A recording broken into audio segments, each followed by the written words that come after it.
a few things want to respond to. Is that in some ways, I think our arcs are very similar. And when you say, well, some things that you think of as being solutions, I don't actually think of them necessarily as being solutions. I'm not really sure.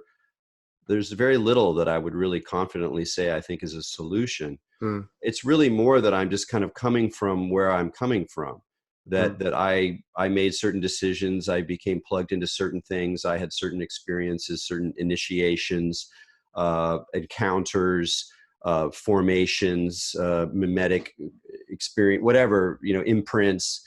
And that as I've gone on, I just haven't tended to reject them with the ferocity that you do. And that again is like a temperamental pattern, where just the same way that you grew up, and rejected your patrimony and always felt completely alienated, so too, you go down the line of psychedelics and occultism and hit this point where you're like, it's like, no, that was wrong. It's demonic, or it's a total thing. And I'm going to like move. And so you have a more, and whereas I'm very mixed, like pluralistic, like I have all this shit in me and it pulls me in different directions. And it means I'm not always completely on point, but it also allows for a certain my kind of form of intelligent benevolence is this sort of sense of pluralistic possibility. And I don't think I've ever really been Technosis was all about like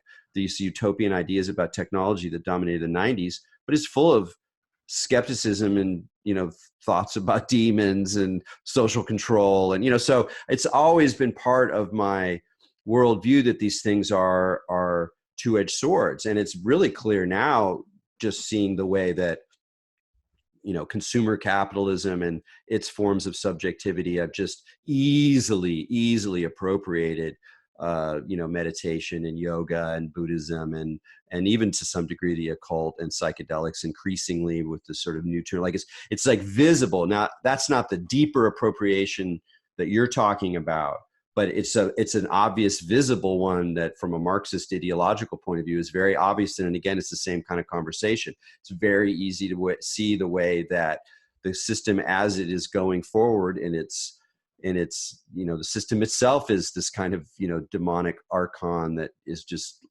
living this zombie like consuming thing and destroying the earth and all this kind of stuff. That the way in which that engine has appropriated a lot of these things that for me were zones of resistance or questioning or exploration, or at the very least empirical explorations where you're going down a empirically rich domain to encounter things and then suss it out later about how good it was or what kind of learning process it was. And I'm not always, like a lot of the stuff that I'm interested in, especially and what I'm saying is that where I've come to in my life is very similar to what you're talking about, both in terms of my practice and in terms of my sort of existential orientation. But it's just that I haven't rejected as much along the way. And I'm more interested in like showing how these various currents can also lead to this kind of everyday benevolence that's sort of mundane, that's very in the world, in this zone, encounters with my immediate community, rather than what often happens is people either go, spinning out into some ideological madness or self-inflation or all the other things that kind of can happen to people, along the way. So yeah, I guess I know it's in a weird way, it doesn't seem that different, but in other ways it's obviously very, very strong. I mean, I do believe that meditation is a very helpful way of dealing with one's own traumas, demons, voices in the head. I don't see it as, part of an insidious plot to undermine agency or subjectivity or whatever. So.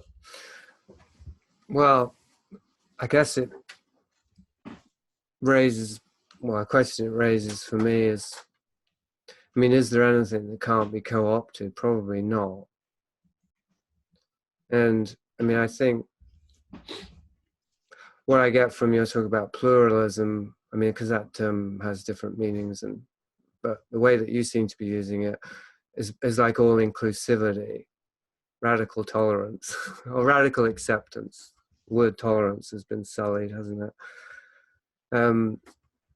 And actually, yeah, that is my policy too. I certainly, working in a thrift store, we have to radically accept all number of, clientele, and I have to radically accept, that I can't be the writer dude, presiding over my little audience cult if I'm just going to be selling used clothing to people who could give a damn. I do try and sell my books as well, but so and in terms of all the different aspects of culture that have been co-opted. I mean, this question came up in Mexico, didn't it? When I did my presentation, and you asked me a question. I don't remember the exact nature of it, but I remember it was something along these lines, like, am I saying that culture is basically all bad and we just need to get rid of it? I'm sure you didn't put it that way, but I just remember my answer was no, because VALIS is in the Kibble. Like, there's a weird paradox that, and I suppose Dick wrestled with this because he was theologically Christian oriented, and part of the Christian viewpoint is that my kingdom is not of this world, that this world is a chapel perilous. We just need to somehow make it through and out the other side and not get stuck on anything in it. It's probably in all the spiritual disciplines. Just with Christianity, it's more kind of intensely dualistic.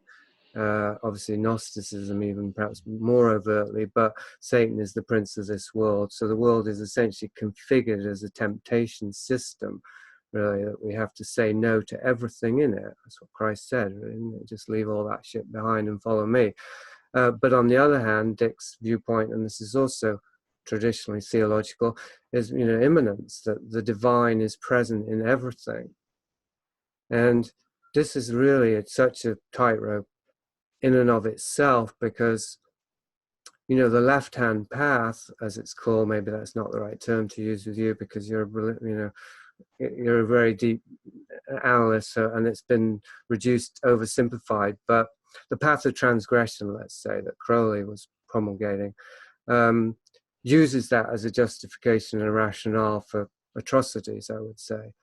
And that's definitely the line I don't want to cross, or to ever encourage others to cross, even though I feel I have complicity for that in my past output. So part of my extremity of rejection is doing penance, you could say, perhaps in an overly dramatic fashion. I am somewhat contrite about the things I've propagated in the past, because I misunderstood this, or I misapplied this basic recognition that what is benign and what is benevolent is available to us in everything at any moment. And so to totally reject anything itself is not the right move, right?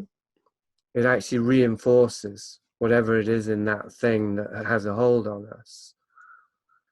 So yeah, I am aware of that danger, and that's one of the reasons I wanted to talk to you, that I felt it would be a radical step for me. I won't use radical too many times or too freely, but a potentially fruitful step to talk to somebody who I feel is an equal, who is potentially threatening. I mean, one of the things I ran over in my head before talking to you was this idea, well, I just feel that Erik is wrong about so many things, and how am I going to address that?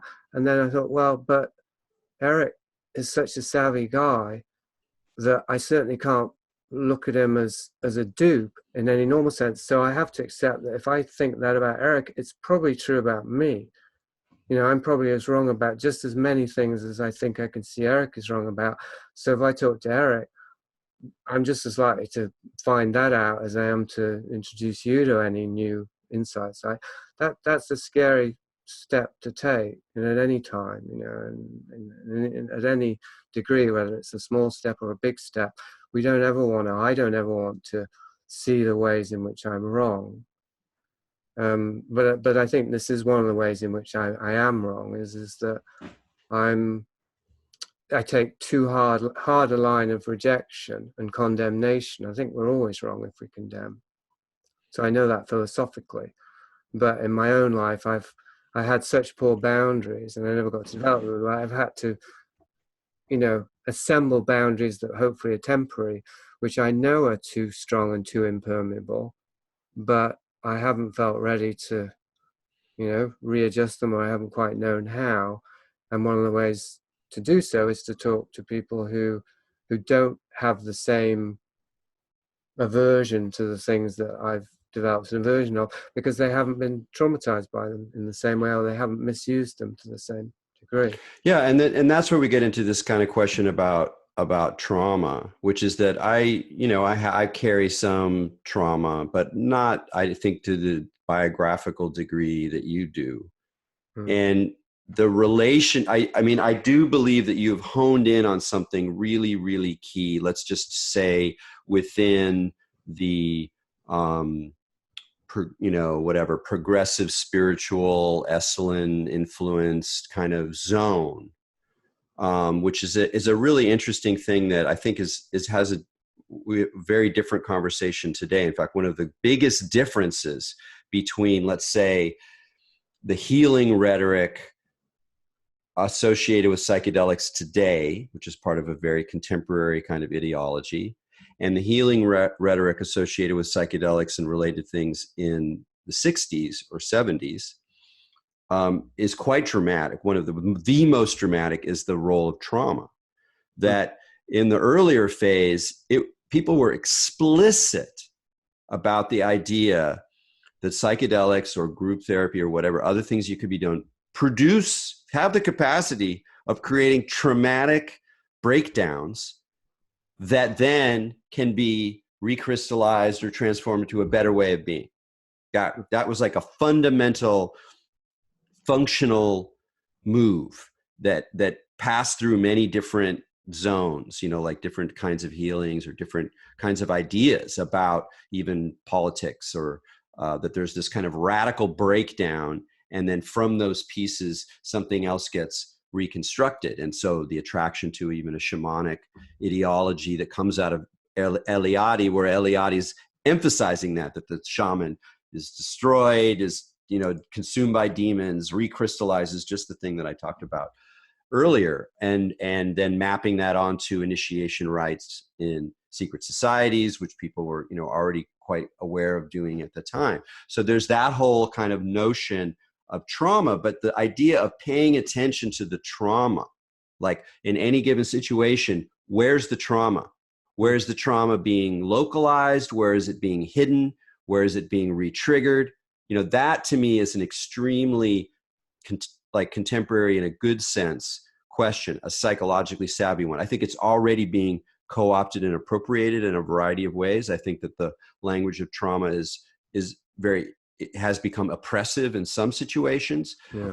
But the way that you're talking about it, and particularly in relationship to, let's say, dysfunctional spiritual paths, the way that if you have an unhelpful idea of trauma, you might simply just re-traumatize yourself because you think that since the answer's in the trauma, I just got to keep doing this. Yeah. And I think that I probably did that to some degree in my own journey through some of these things, that I was like, there was some notion that if I freaked myself out enough, which always involves some degree of paranoia or some, kind of thing, but then I kind of wanted to return to it. But why did I want to return to it? Did I feel like it was going to leave me or whatever?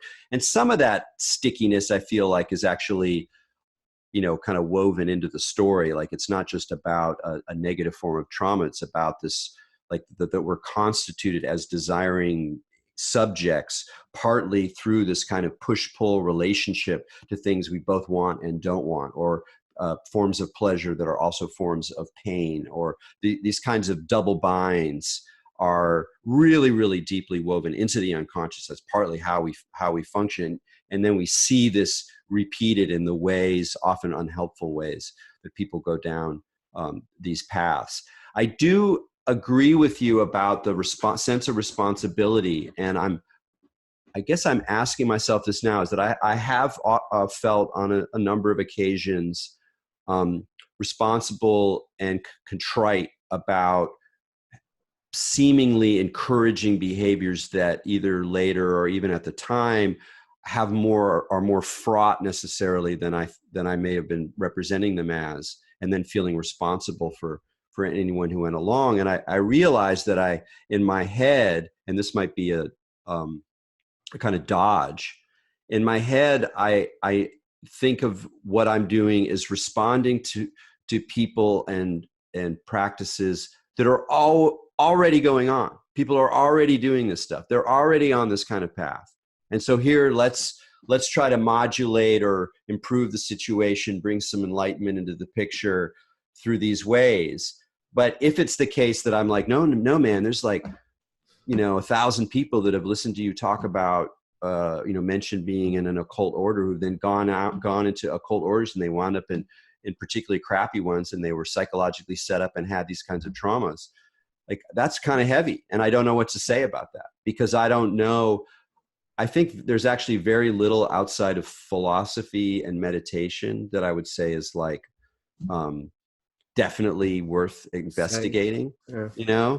Like the other stuff, if you don't feel called, I don't know. I think it's a high risk game, at least for winding up in kind of a stupid place, or kind of a stuck place, or kind of a repetitive space.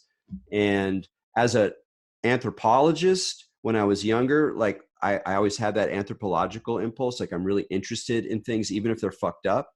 Like, I was always just drawn to these because they were so florid and bizarre and fucked up. I'd meet these paranoids and people this and that, or like I'd write about Philip K. Dick, which is super freaky, and meet these people who had, communicated with VALIS. And I'm like, this guy's nuts, and they're probably not very happy, but here we are. Let's try to engage, so I had kind of an openness then that was based on my anthropological interests. And now as I get older, I'm less interested in that, partly because I think it's more engineered in ways that I don't need to go as far as you do, but we would meet somewhere along the ways. In terms of how popular culture is circulating through this moment of capitalism and media technology. So I'm sort of less interested in sort of anthropological worlds that people are making, and I'm more interested in practices that wake us up. And from that perspective, a lot of that other stuff looks like kind of greasy kid stuff. And yet, and here's a difference, is that, and I don't know where this comes from, is that I really honor the things that have influenced me, even the fucked up things. Like, I really feel like I am carrying marks, including wounds, that have come in through these various weird encounters that I've had in my life. And even if I wouldn't, I wouldn't suggest people to go down those roads, I don't reject them internally, or to some degree even externally.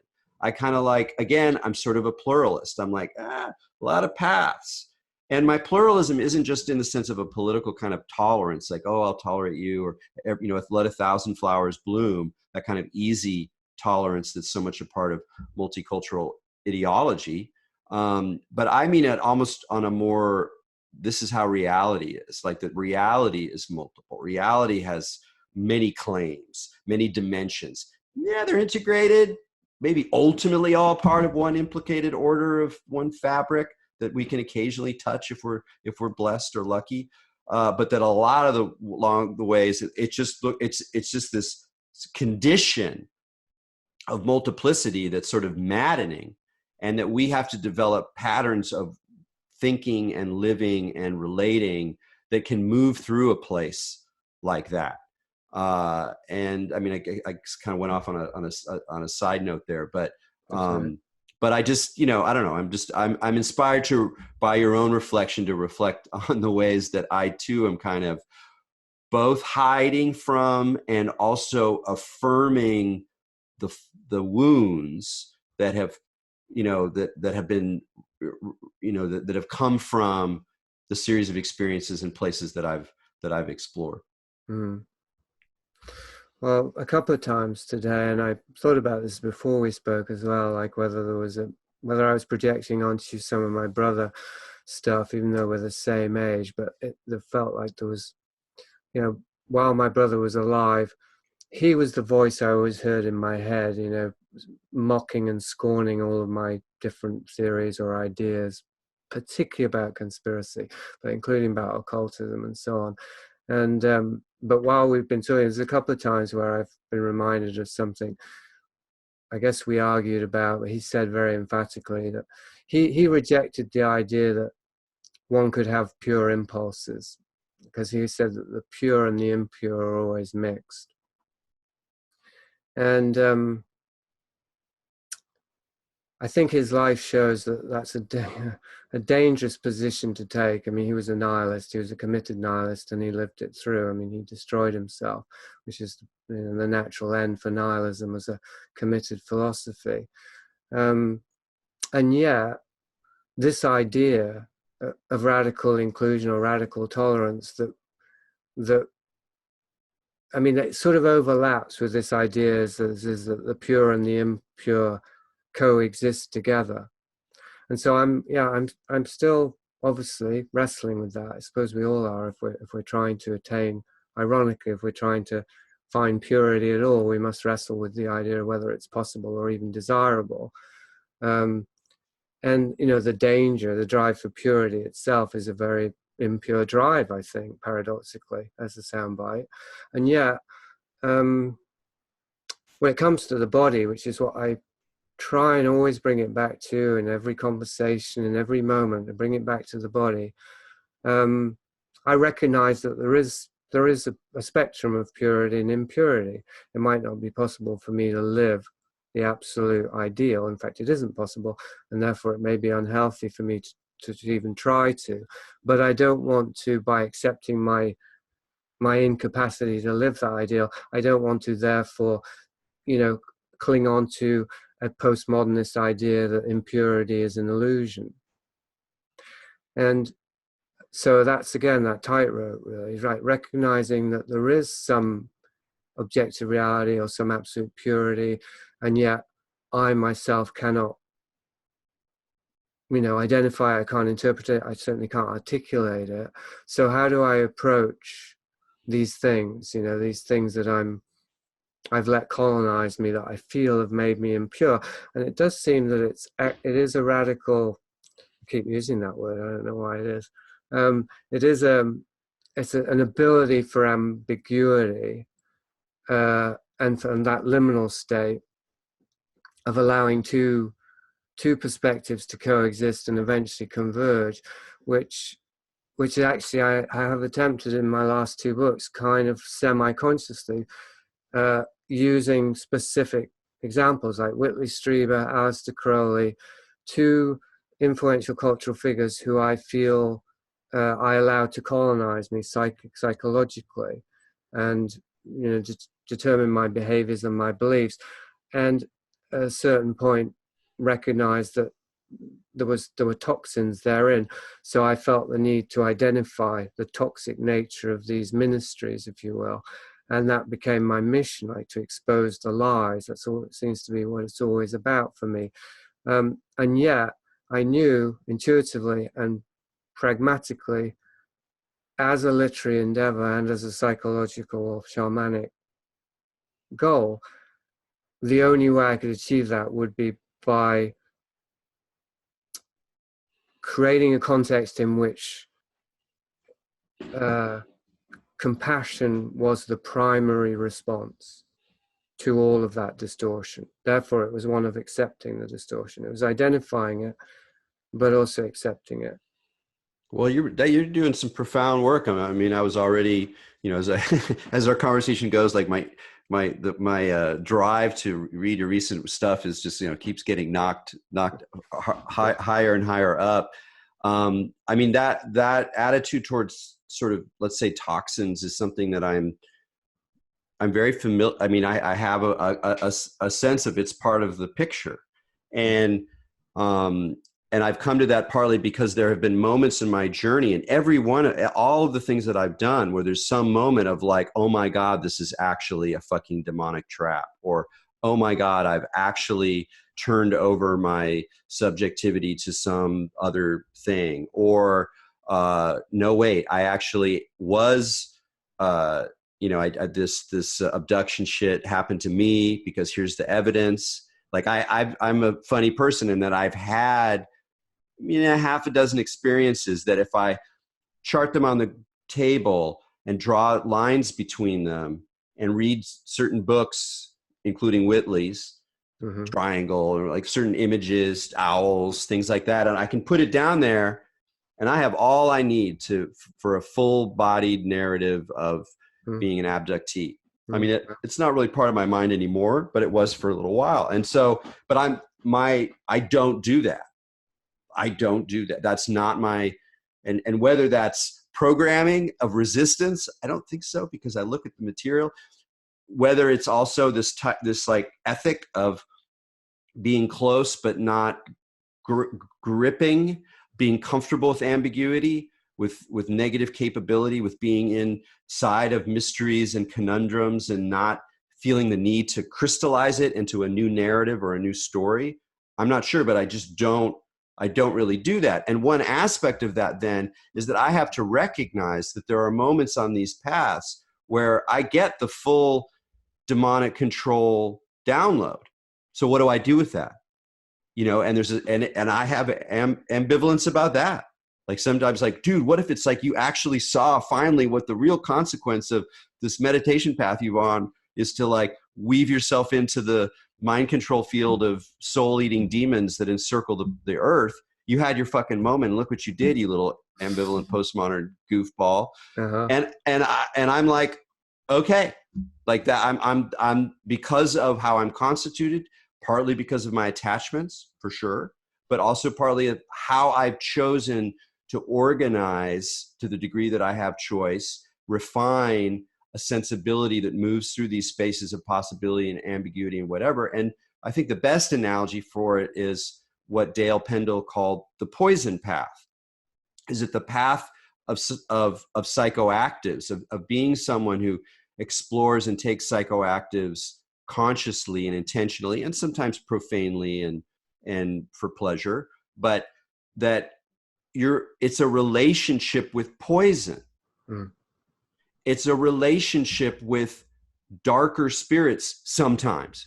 If it was all the time, that would be a different thing. And there's certain things that I'm not going to get involved in. I'm not interested in heroin. I'm not interested in datura. I'm not that ferocious a poison path walker. But there is something about toxicity in these relationships. And for me, it's sort of like the VALIS in the Kibble, that there's something about that poisons and medicines are ambiguously related, that it has to do with dosage and timing, not with essence. And part of the problem with the purity thinking is that it mistakes an element for an essence. And you can say this about institutions too. So there was an element of, whatever, some institution, the CIA, that was trying to mind control these people, or to use MK Ultra to fuck around and see if they could do X and Y and whatever. I mean, it doesn't matter. I mean, not in the sense that the story doesn't matter, but it's just not important for the moment. And that's there. But to then say, oh, the CIA is this, and it's like, no, it's actually a lot of things that are going on. They probably fight, and it's that story again about how things fight. So the tendency to mistake an element for an essence is part of the gnosis, to my mind, of this way of embracing toxicity and dysfunction, and ultimately, death within a life affirming, positive kind of path. And I recognize, because I'm skeptical enough, because I've read enough weird fiction, because I'm paranoid enough, whatever, I recognize that may be wrong. That may be wrong. And I have had the experience many times of going, oh wait, not exactly that I'm a dupe, but that I've been stained or colonized, the different kind of words that you're talking about. And that I'm just sort of and then I go, what do I do with that?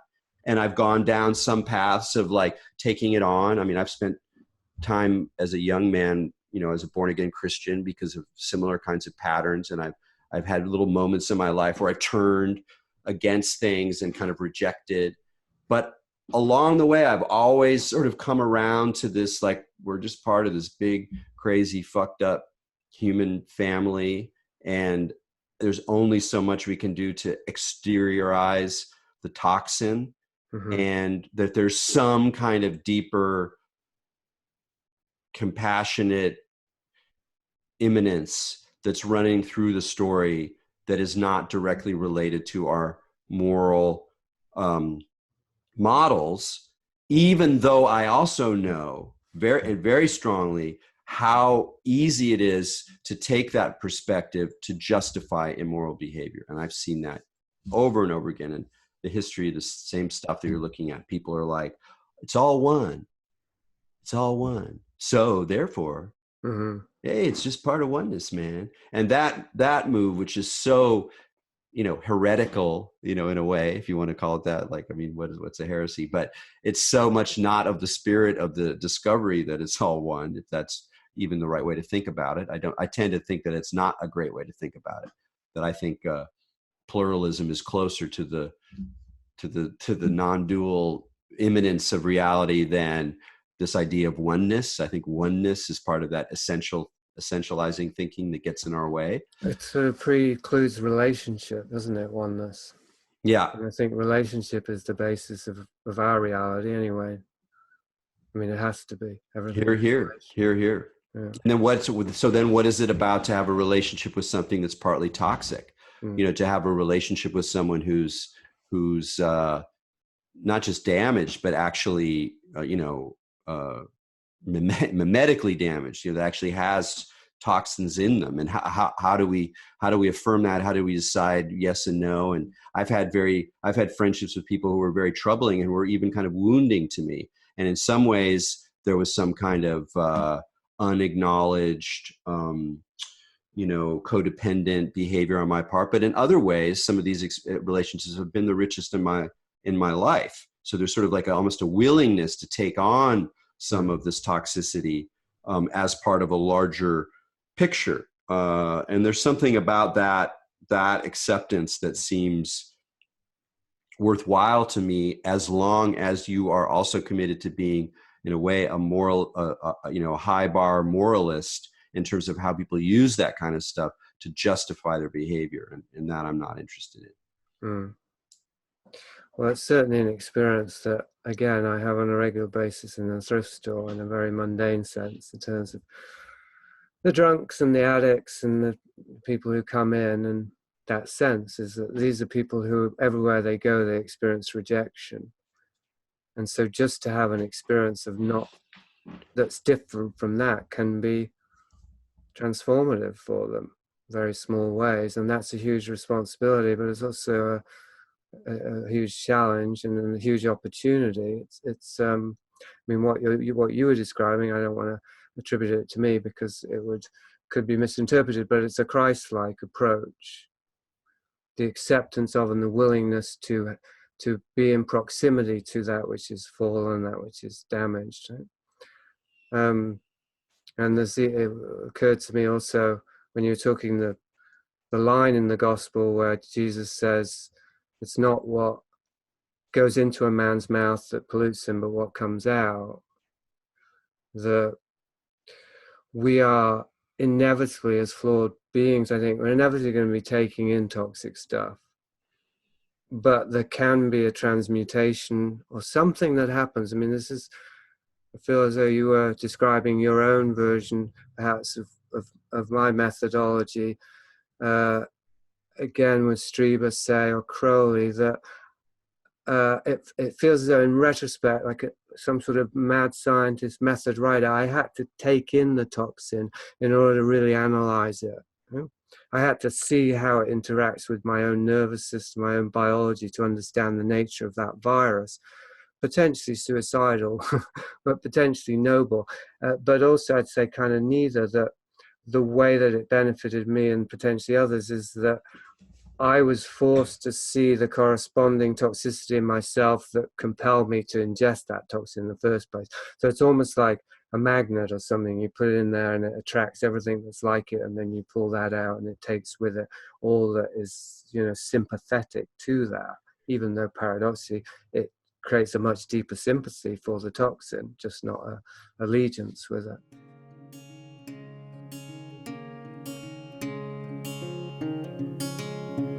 Her wingless arms are moving lines, circling skies and wandering signs.